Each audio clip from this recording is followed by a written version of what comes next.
Nananatiling tahimik, maayos at kontrolado ang sitwasyon sa EDSA Shrine sa pagpapatuloy ng ikalawang araw ng Peace Rally ngayong araw.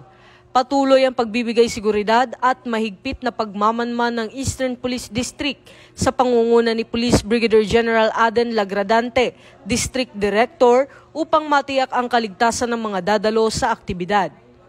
Ayon kay Police Major Cherilyn Agtarap, PIO ng EPD, nakadeploy ang sapat na bilang ng personnel ng Eastern Police District sa paligid ng EDSA Shrine upang bantayan ang daloy ng mga tao, matiyak ang kaayusan at maagapan ang anumang posibleng aberya.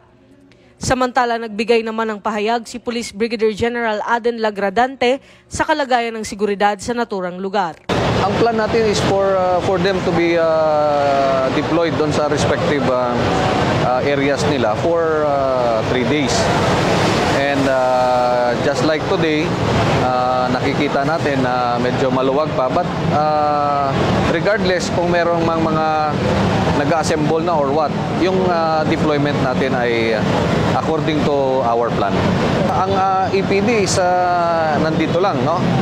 With our assigned area dito sa EDSA Shrine. And we are here purposely to see to it na yung ating public safety, yung traffic, and yung crowd control ay maayos.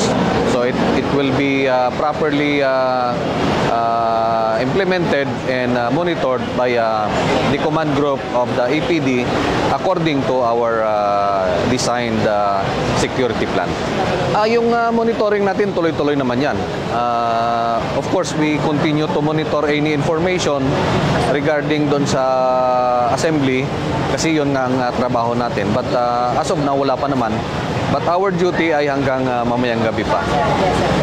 Sa ngayon, wala pang naitatalang insidente habang nagpapatuloy ang mapayapang pagtitipon.